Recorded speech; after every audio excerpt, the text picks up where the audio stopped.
cold here.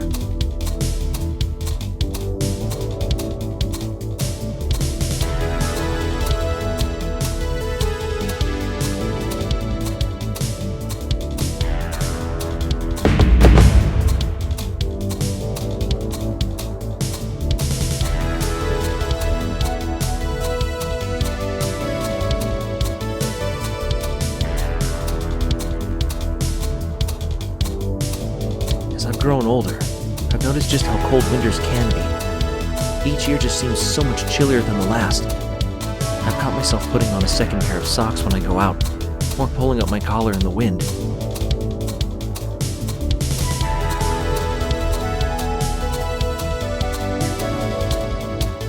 It wasn't always like this.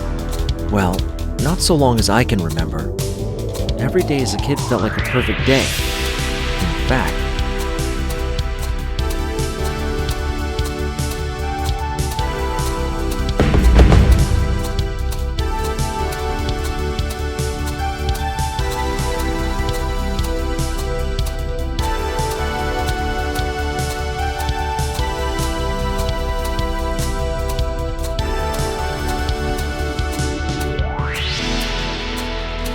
wait, was that really what it was like as a kid? I'm almost sure that's right. Maybe?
That's the thing. My memories have also started to fade a little, especially of late. Just in the past day, I think, I've started to write down my name, the names of people in my life. Holding on to my memories has been difficult. It's not just about keeping a record. I'm writing a book. It's the final entry in a great saga that was started by someone very close and dear to me.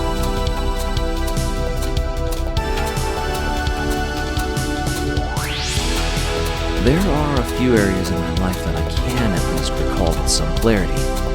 Not all of it, but some of it, at least.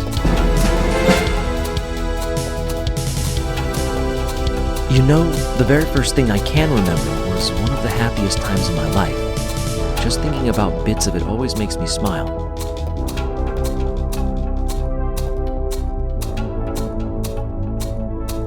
When I was still a kid, a year or so before I started school, my parents took my brother and me on vacation. My grandparents passed away and my folks thought we just needed a break from life.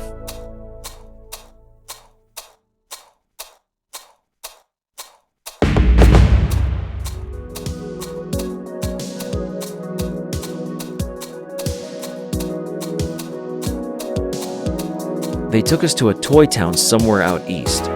When I say toy, I mean miniature town, almost like a theme park. Everything was miniature.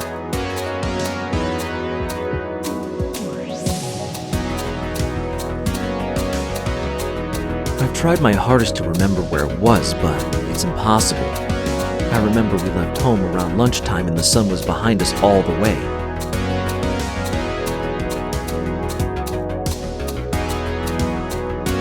My father complained about how it shone so brightly in the rearview mirror of our old station wagon, and my mother kept telling him he should have brought his sunglasses with him.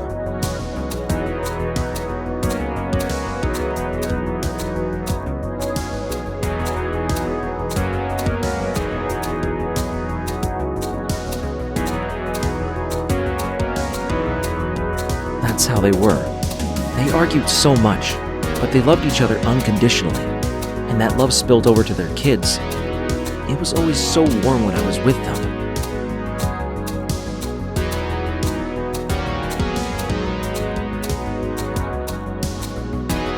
The little toy town was located deep in a forest surrounded by a calm river and boulders. I remember the river so clearly because Sam?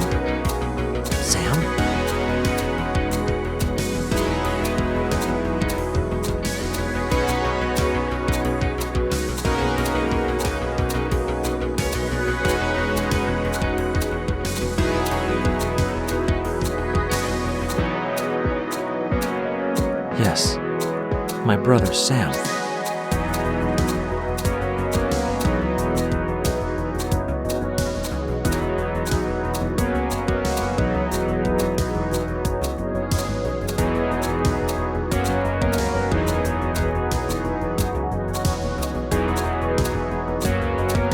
Well, Sam and I wanted to play in the river. We wanted to see if there were any fish. The prospect of catching one excited us, but who knows where we got the idea from.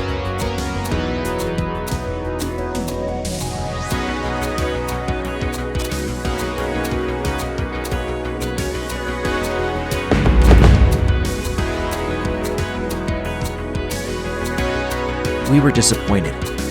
There weren't any fish in the river, at least that we could see. Besides, our parents wanted us to enjoy the little toy town instead of covering ourselves in mud and smelling like fish.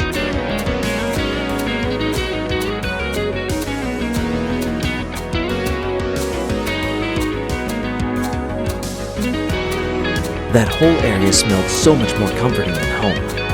It was like freshly baked bread, fire, cookies, and popcorn.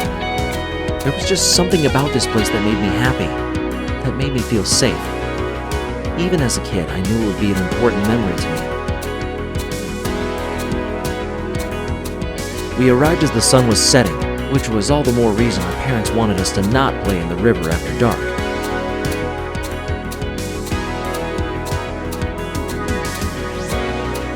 I remember my dad carrying me on his shoulders through the town. My mom held my brother's hand. Sam was just 2 years older than I was, and too large to be carried on anyone's shoulders.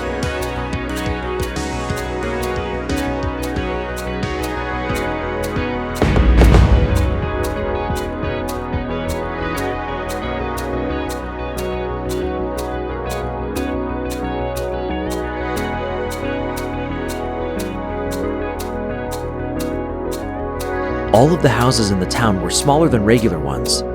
It was a toy town after all. Everything seemed so large to me.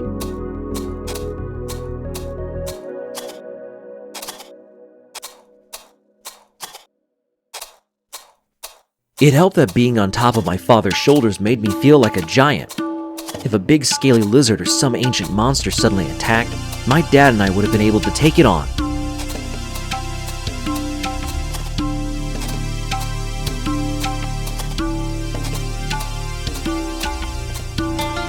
The streets were lit up with people selling all sorts of foods. Fires roared, and people kept cheering. I clapped my little hands all that night. That is until my parents had enough of it and gave me ice cream to keep me occupied.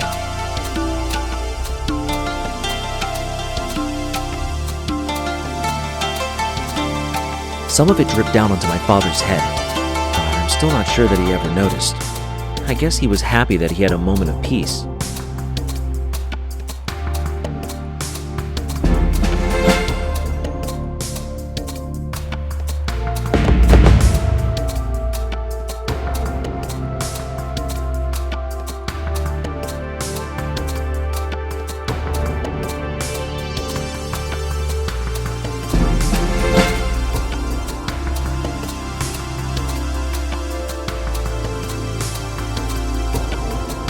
Sam also had one, but gobbled his down within minutes. I was content to keep licking the chocolate off my hands.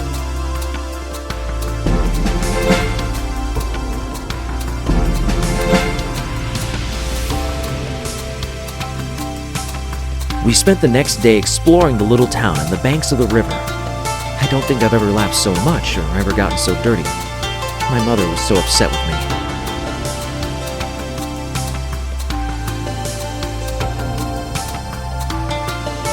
She said, George, Jeff, Grant, just look at these two. And my dad said, it's okay, just let them be kids. He said to my mother, my mother's name was... I'm almost sure I heard a siren in the distance. There's part of the memory that's red and blue, but that can't be, right?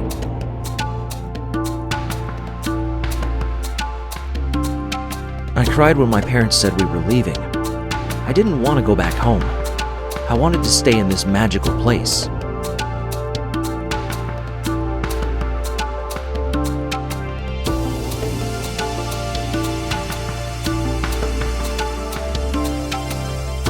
It was one of the happiest moments of my life, and I'll never forget it. Well, at least I've written some of it down, so I'll never forget it.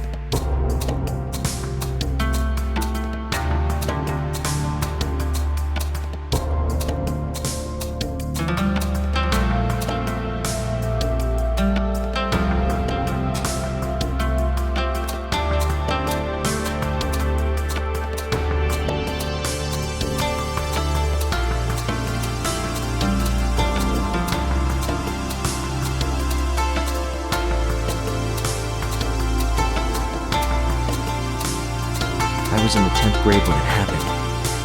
I'd just gotten home from school and saw both of my parents were sitting in the kitchen, crying their eyes out. Sam was upstairs in his room, fast asleep. He was diagnosed with stage 3 cancer. There was a chance that chemotherapy would help him to live longer, but there was also the chance it wouldn't.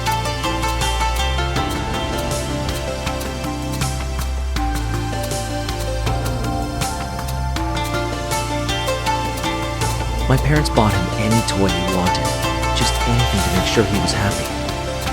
I wasn't jealous because I knew that Sam needed them more than I did.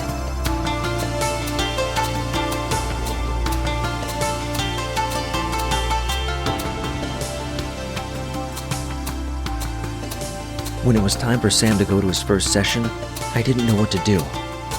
I didn't go home straight away after school that day. Instead, I just stayed at school and cried. After that, I pretty much mentally checked out of my family, staying away from them for longer and longer periods. It helped that I loved camping and exploring. So did Sam, but we didn't go camping together anymore.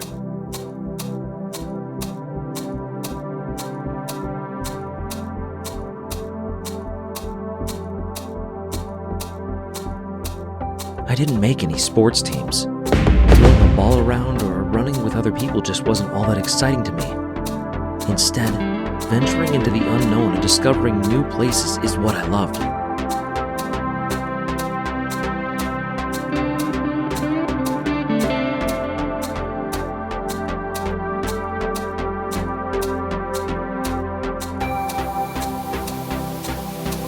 To further distract me, I joined a local youth group. I didn't care what they believed in. I just wanted to get away from what was happening in my life. Thankfully, the group went on regular camping trips and hikes.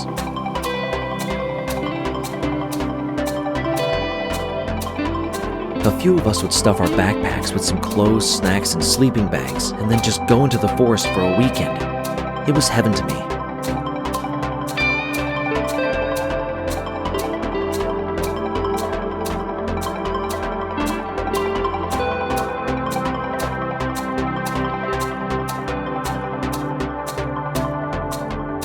But there was this one time, this one particular outing that I just couldn't get over at all, and it stuck with me all this time.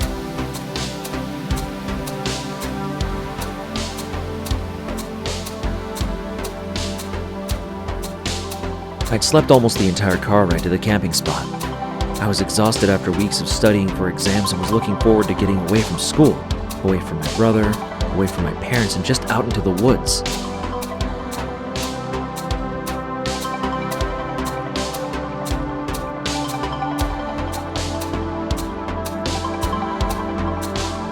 We arrived late, set up camp, cooked our supper, and had an early night. I didn't take note of my surroundings and just kind of passed out.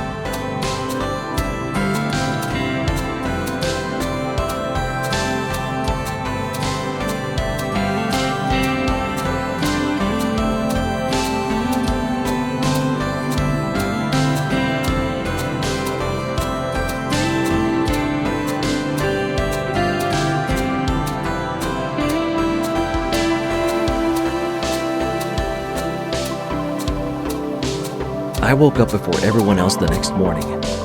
There was a flash of red and blue and a siren. But that didn't seem right. No, that's not what happened. It was still dark out, but I decided to go on a hike while the others were still sleeping. I never said I was a smart kid.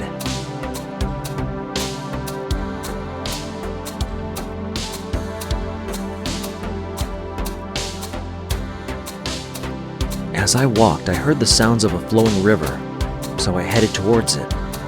It wasn't long before I could see a stone building in the distance.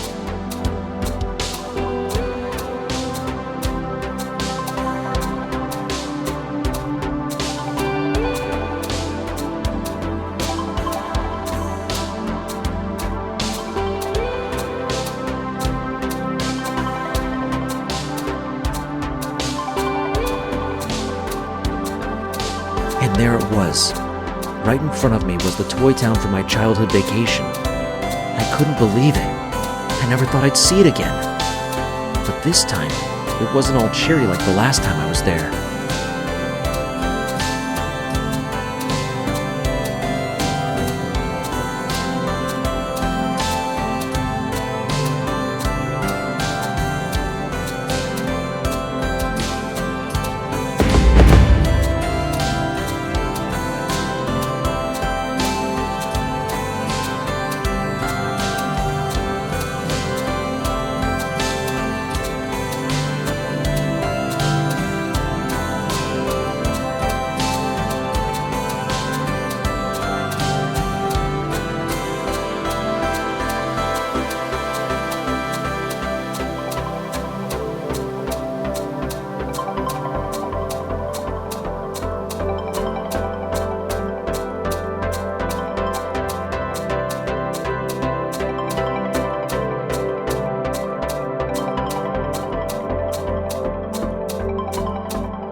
Instead, there was no one around.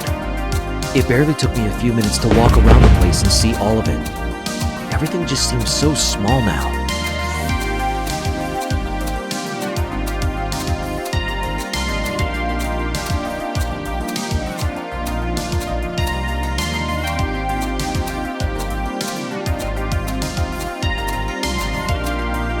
It didn't make sense.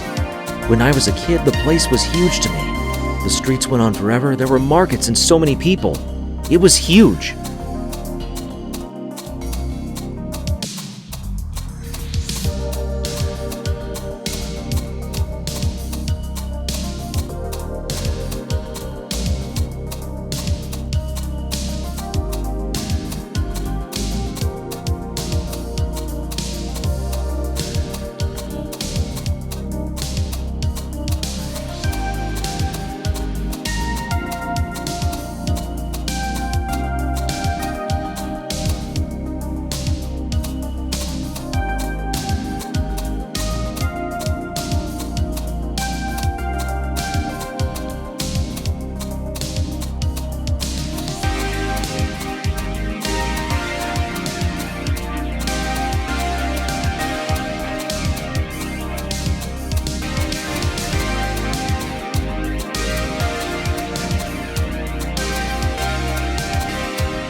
it was nothing more than a roadside attraction, a forgotten place that people didn't visit anymore.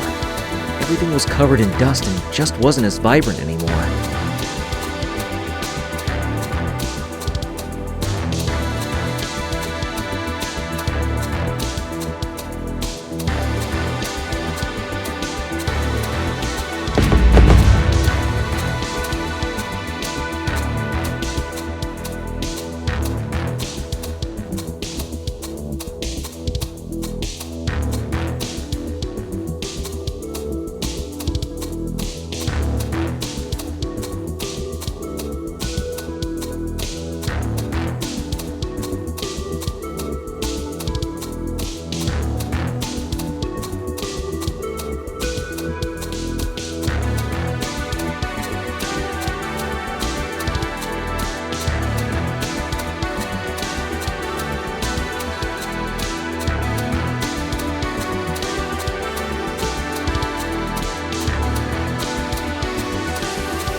Sam and I love that place, and I wish I could have brought him with me.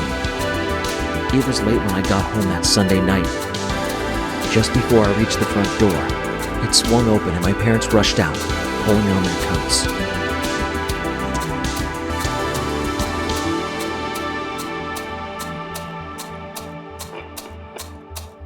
My mother grabbed my hand and pulled me towards the car. We were going to the hospital. They explained that Sam had taken a turn for the worse.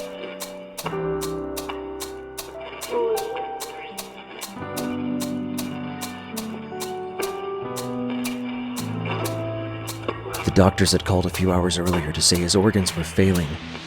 My parents waited around for me to get home. Neither of them wanted to see him without me there.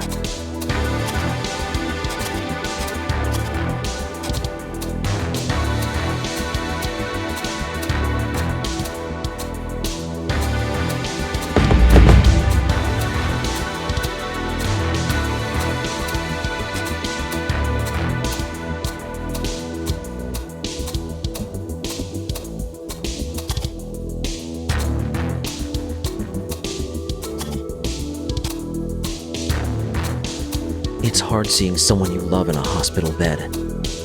When we got there, his eyes were almost shut, but he still smiled as we entered the room.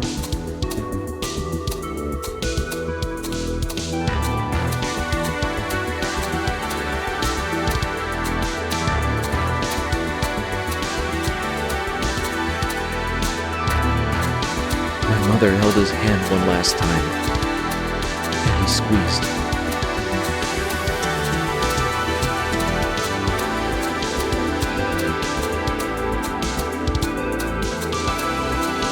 That was it. That was the last time I saw Sam. He slipped away peacefully, with his family around him.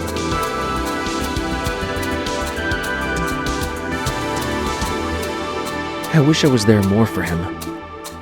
Death is a hell of a burden to place on a kid, but he understood it. I never did.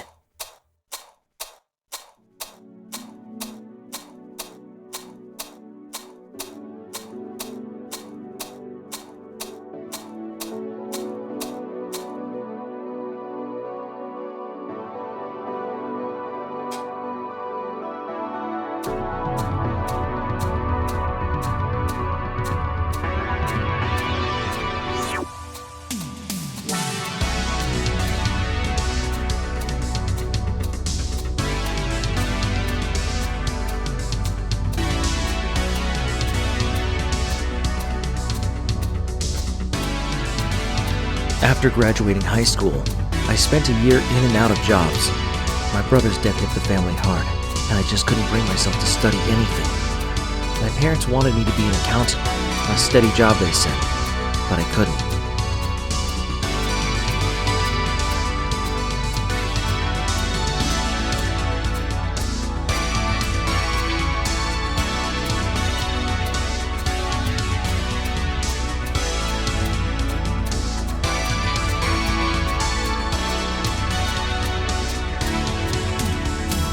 I wanted to keep exploring, but I didn't want to stay in the town I grew up in.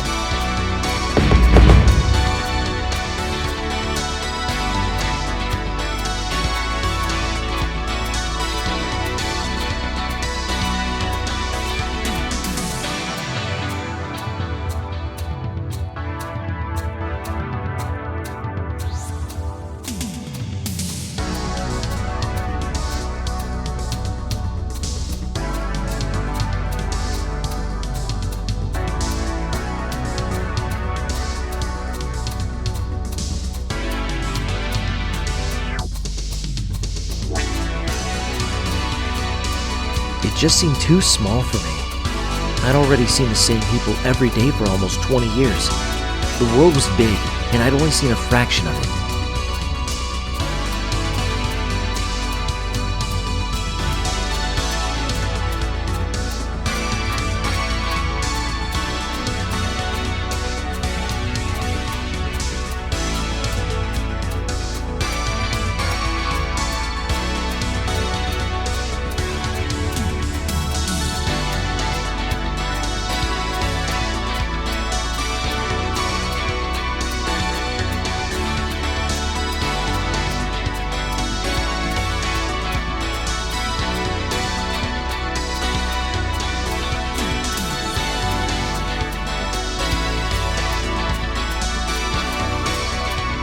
Eventually, I saved up enough money and said goodbye to my parents.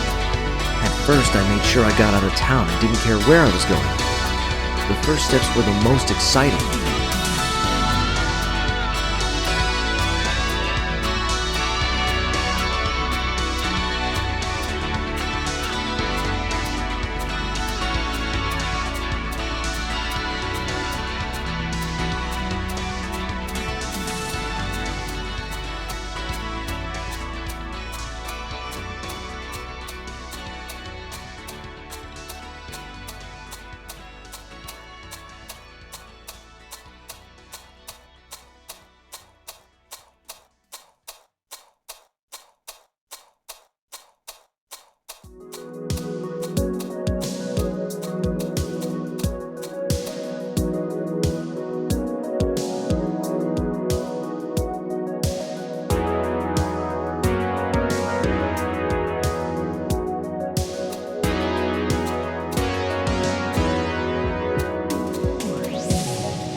I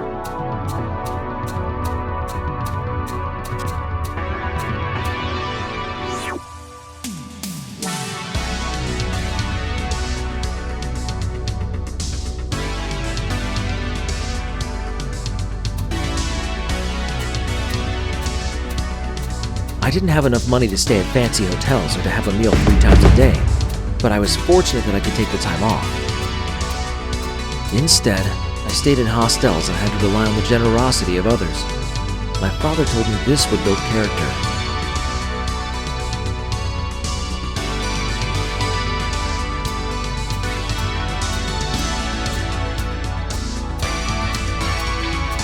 I eventually realized he was right, but I hated having to go through the realization.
My trip led me to an area of gorgeous lakes and snowy mountains. I'd heard there was a small town at the top of the mountains.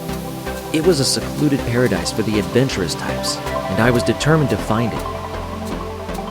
The flowers there were gorgeous. Even after all of my travels, I've never seen them again.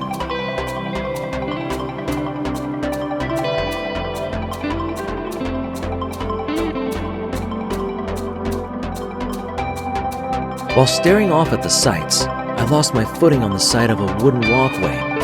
At first, I managed to gather myself, but one of the boards snapped in half and I fell down.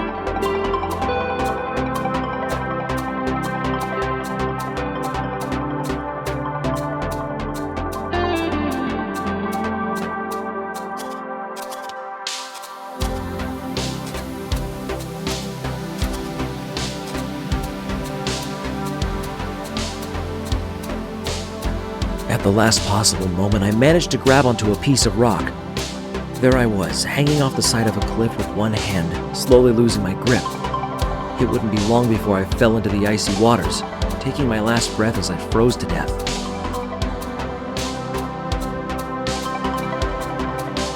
I didn't want to die, but the choice wasn't mine to make.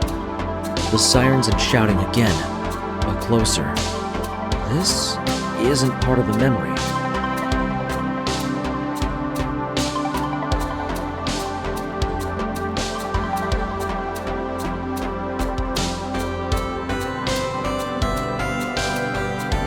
As I started to give out hope, a hand reached down and grabbed mine. It wasn't as strong as I was, but it was enough to help me climb back up to the walkway.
As I got over the broken board, I grabbed onto anything I could, kicking at whatever my feet found to get me as far away from the peril as possible.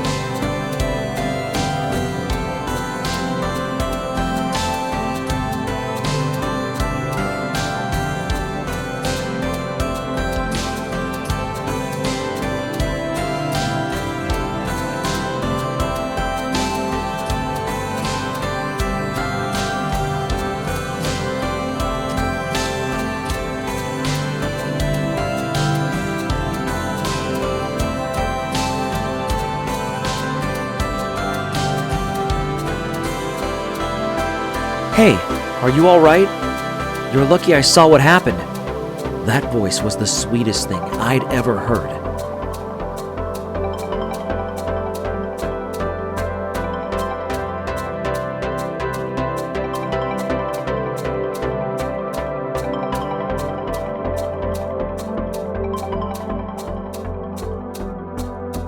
She introduced herself as Alex. She knew there wasn't any time to call park services and had to help me. She's the bravest person I've ever known.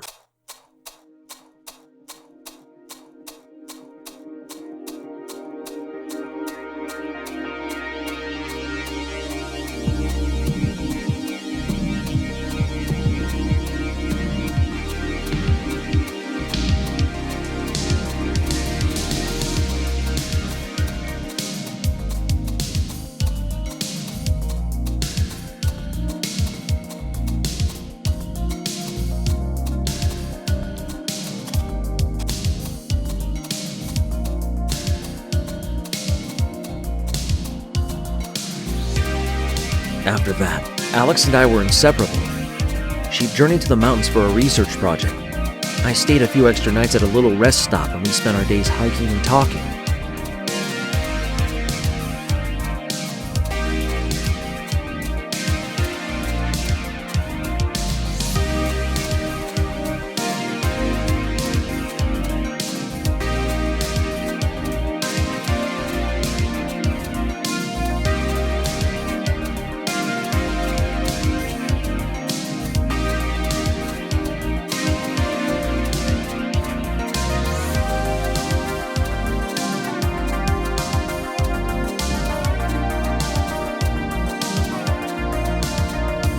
That's how I met the love of my life. Alex and I traveled for the next few months, and thankfully, neither of us fell down the sides of any more mountains.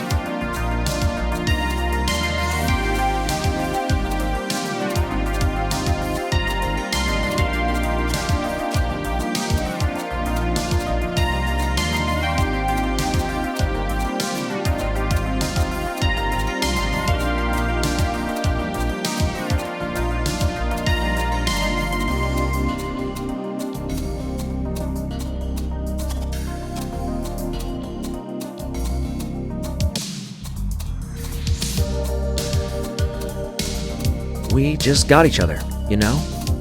We had little jokes between us, the way we thought about the world, everything just clicked.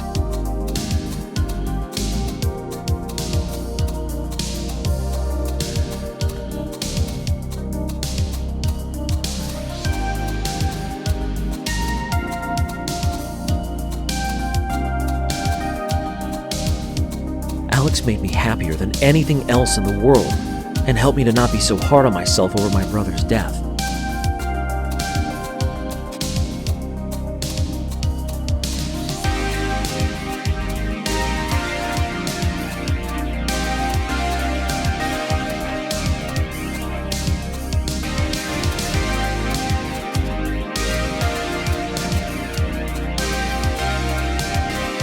This was going to be an amazing new chapter in my life.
After a couple years of wanderlust, Alex and I decided to finally settle down.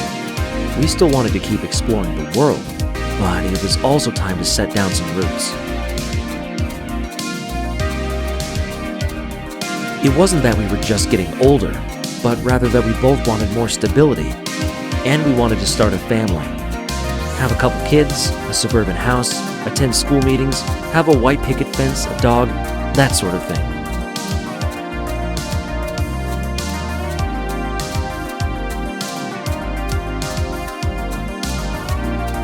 We used all the money we had and bought a little place in a seaside village that we both loved. It was far away from the hustle and bustle of any big cities, but close enough for any services or groceries we might need.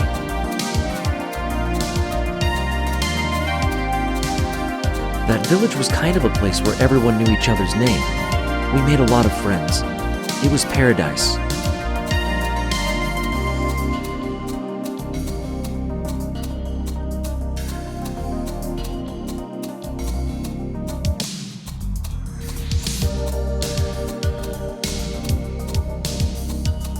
I don't remember any particular people.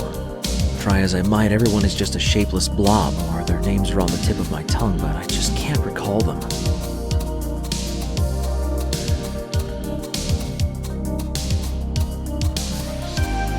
It wasn't long before Alex was pregnant. We named my first son Sam Jr. after someone in my life. I think they were important. It must have been.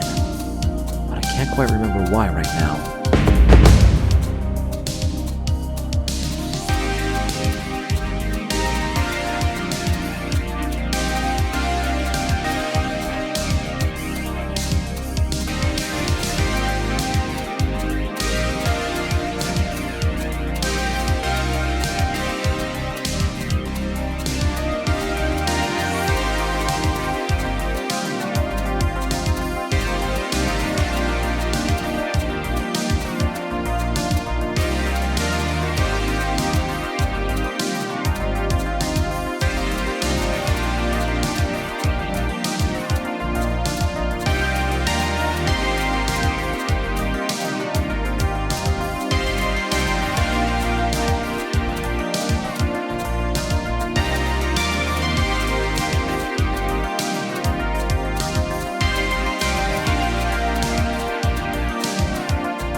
And then after Sam Jr., we had a baby girl.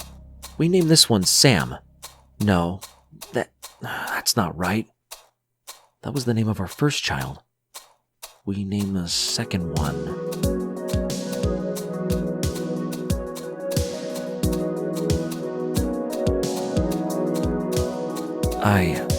We named the second one.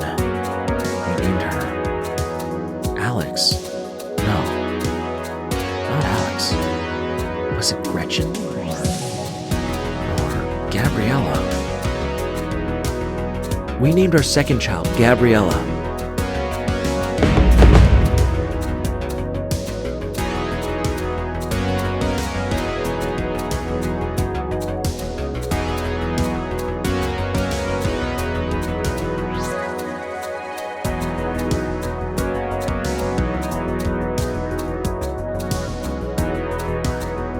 Life was good. Life was perfect. Since I'd known her, Alex wanted to write.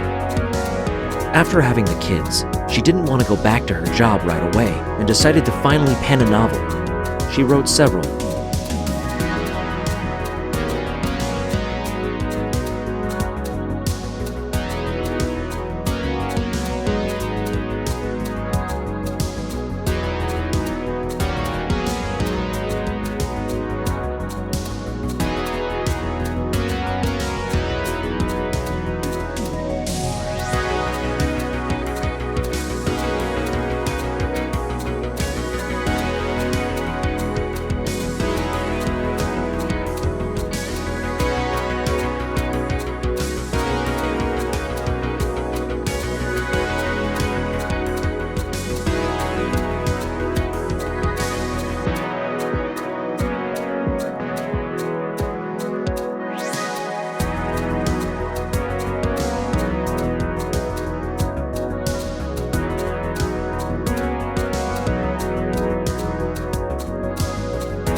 Alex wrote down all of our journeys together and turned them into children's books. She had to embellish a few parts, after all. We didn't meet any dragons or sentient flies in real life. Our kids loved them, and I was glad they had a memento from their parents.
It wasn't hard for Alex to find a publisher, and the books were a success.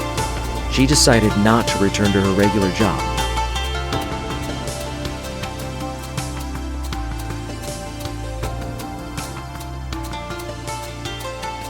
I finally studied finance, which is what my parents wanted. It wasn't at all glamorous or that fun, but it paid the bills. As long as our little family didn't need to worry about money, it was worth the sacrifice. I wasn't that bad of a writer either. It's what I'm doing right now, and I know only my editor will ever read this book. I'm sure I mentioned that at the beginning, right?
As my memories started to fade, I decided to finally write down all of the highlights and lowlights of my life.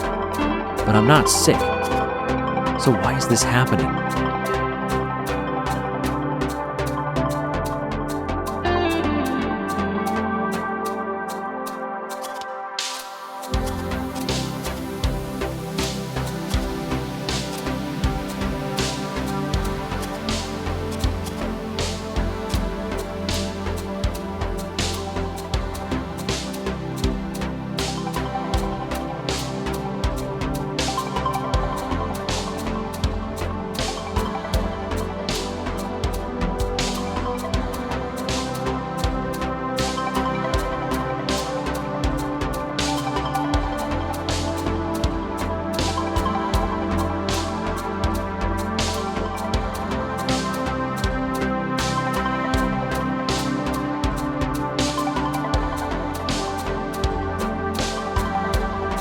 It's not the kind of book Alex would have written, but it's one I needed to. Writing can be quite therapeutic and good for the soul.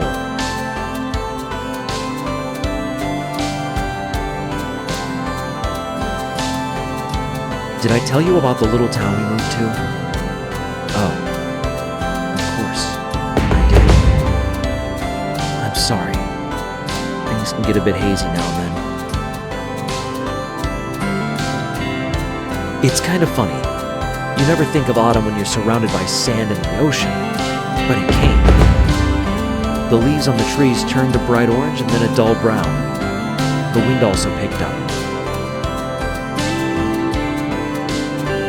A little way up from the beach, there was a hiking path that led to an old fort and a shipwreck. The town used it as a local attraction for tourists, but it hadn't been open in quite some time. Every weekend, our little family would take a walk to the end of the beach to the old wooden ship. We'd have a picnic, make up stories about the pirates, and then head back when the moon was out.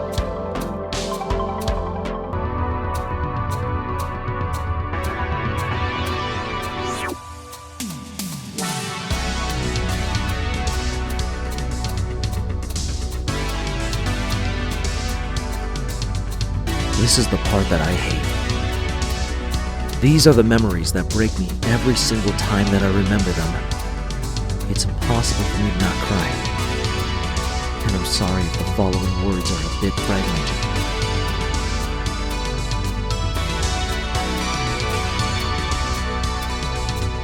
Alex's cough stayed with her and only got worse. The local doctor said it was nothing more than allergies. He said it was just a bad case of flu. Then he didn't have an answer.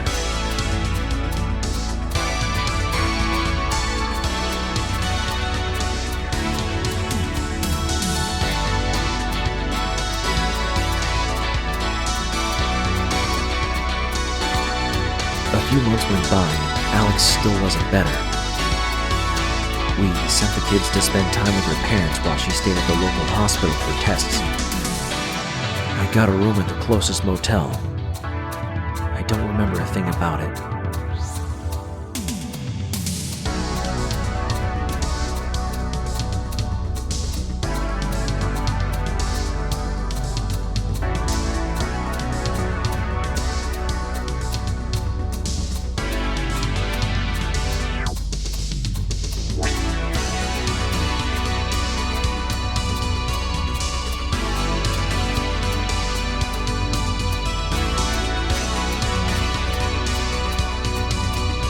After 2 days, the doctors finally came back with the results. It was cancer. It was the same as him. It grew slowly, but it was more difficult to get rid of.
This time, I was older. This time, I understood what was happening. This time, I wouldn't run away.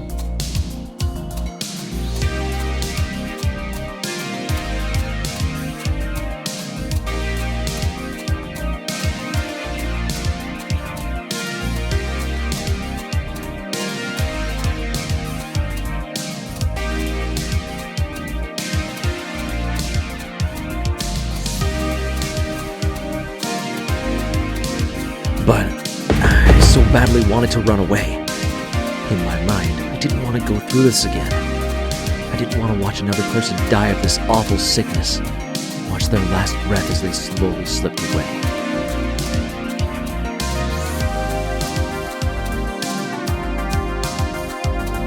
Alex and the kids needed me. I wasn't going to be selfish as an adult. I'd be with Alex every single step of the way. We were a family, and nothing was going to break us up.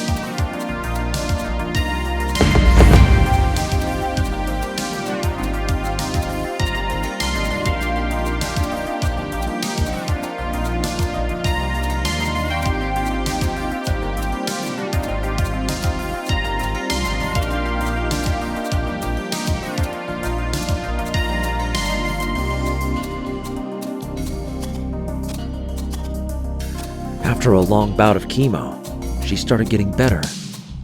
She still spent most of her days in bed, but slowly and surely she was starting to find the strength to do the things she loved.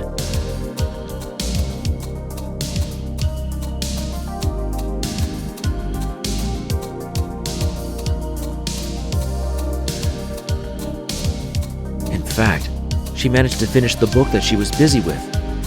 It was about our adventures at the beach, how we'd found an old pirate ship, and how the kids had to save us from an evil pirate king.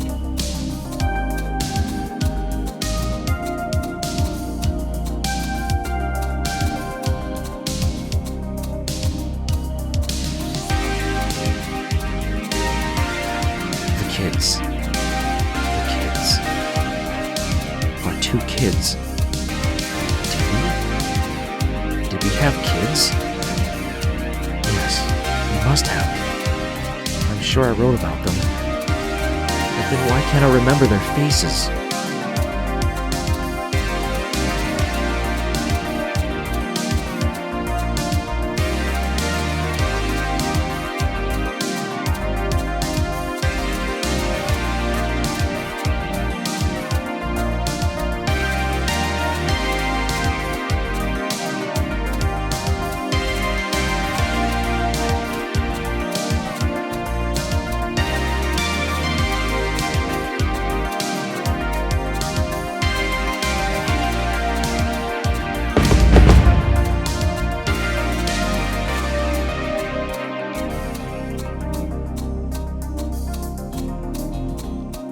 Our weekend walks turned into weekend hospital visits.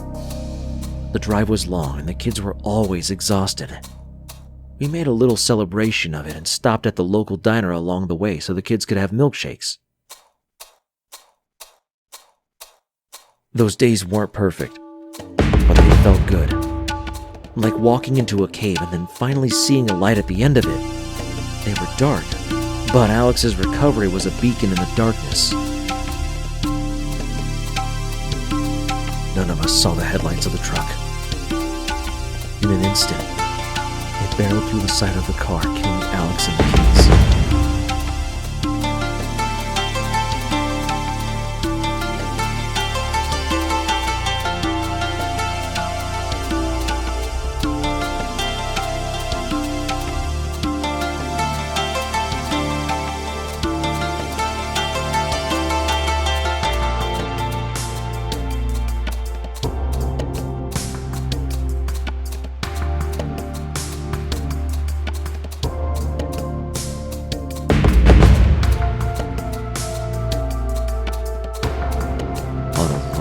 Between a diner and a hospital, the car lay crumpled and upside down.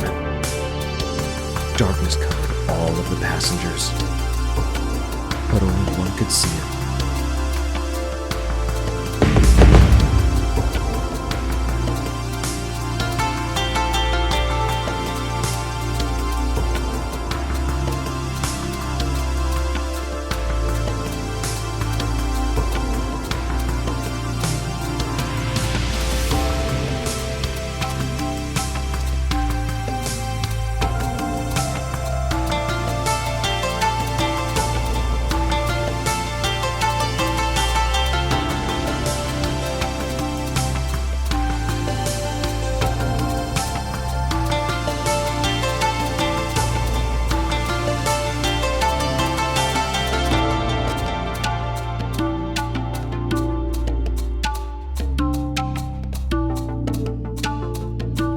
The drunk driver of the truck stumbled out of his cab, collapsed in the middle of the road. It felt like forever before another traveler drove past and helped us.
It was all over. But I was left alive. Why didn't it kill me as well?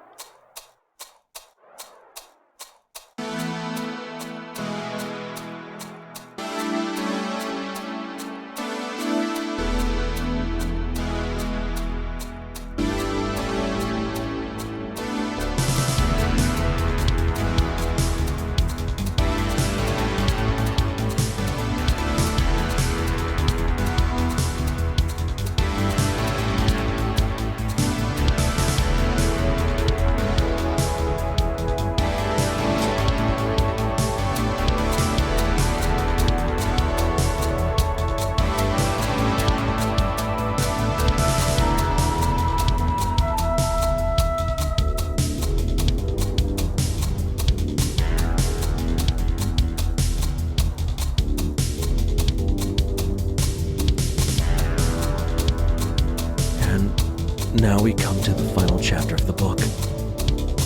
This is the last part of my life that I can remember up to writing those words.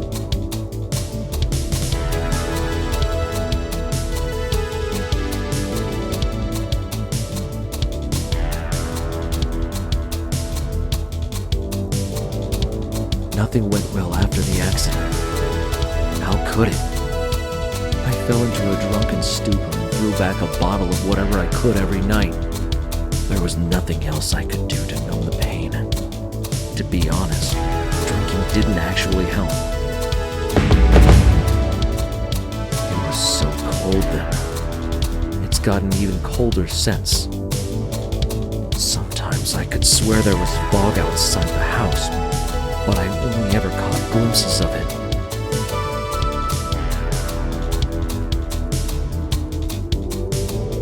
In the middle of one of my binges, I had the bright idea of taking a drive. I decided to get in my car, say goodbye to this sunny town, and just hit the road. Just like when I was a teen. I wanted to get away from the house. I picked a direction and drove.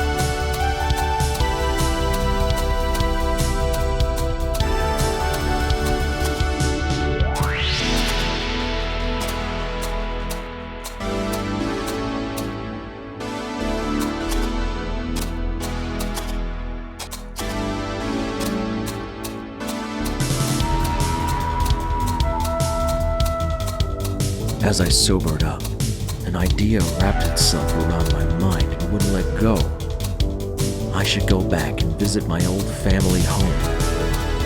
My parents were long gone, but the house would still be there. I'm sure it will be.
Drove for hours across the country, the sound of whatever the loudest music on the radio station to keep me awake, to keep me going.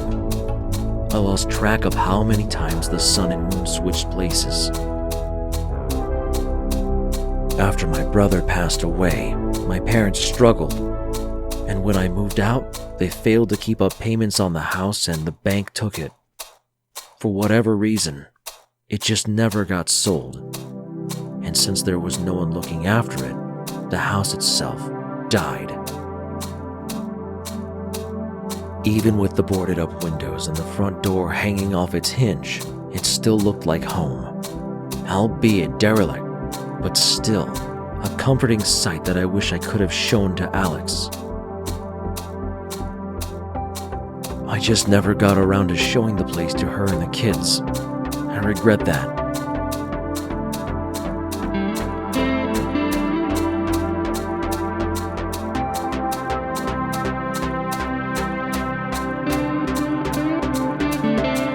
Even so, there was something off about the place. Something not quite right. A coldness started to set in.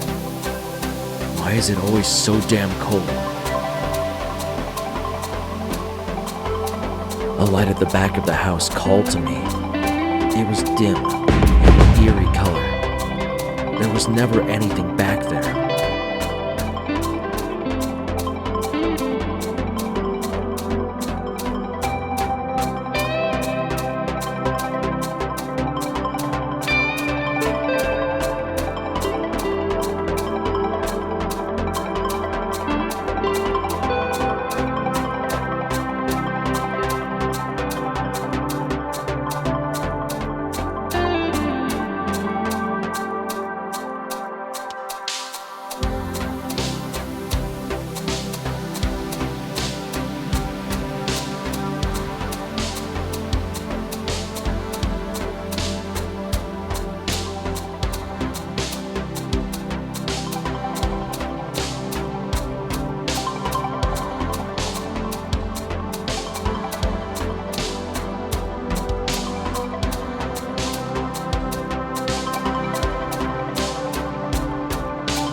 In the distance, I heard sirens, but there were no longer voices.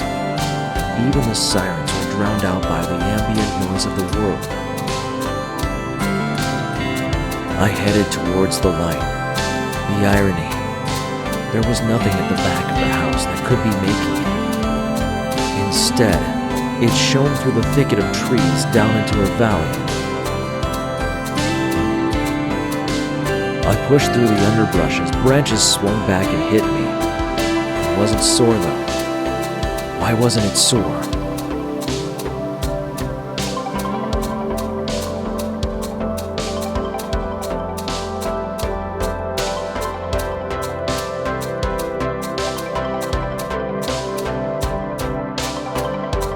After a little while, I saw it. After all these years, I finally found that old toy town from my childhood. It looked as perfect as it was when I was a kid, decades ago. It was nothing like the place I saw on the camping trip. People danced and cheered. Stalls were selling all manner of delicious foods and fires roared.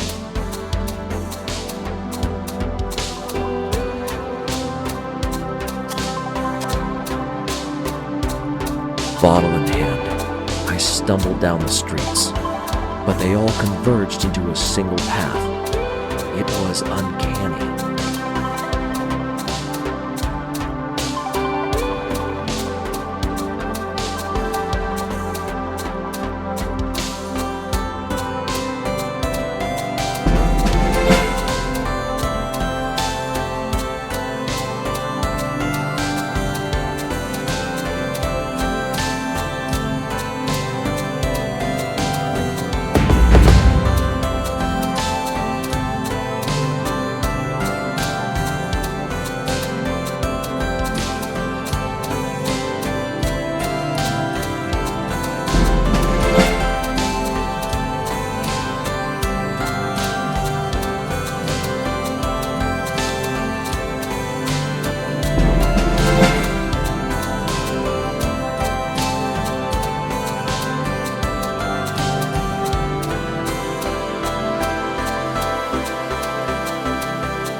In the end, in a small enclosure, I saw something that made me feel even colder, even darker. There was a tombstone with my name on it. No, that's not right. It can't be right. I lived. I'm alive. And then as the fog finally lifted, I saw Alex, Sam Jr., Gabriella, Sam, my parents. They were all there. All of them were smiling, as if they were waiting for me.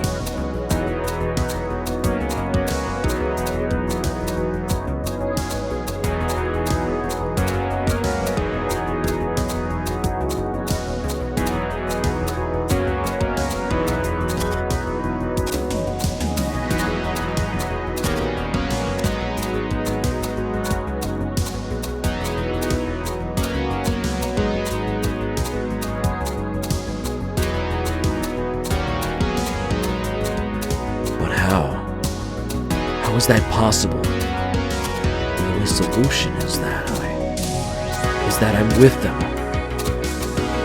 The drive over, the sirens, the shouting.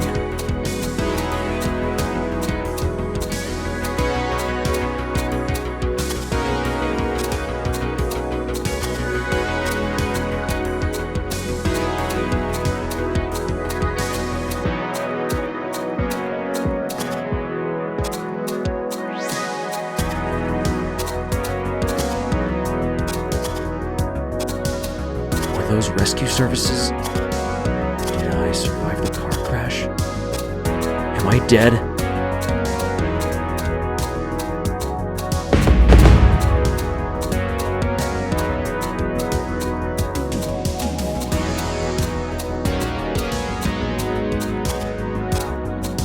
Yeah, I am.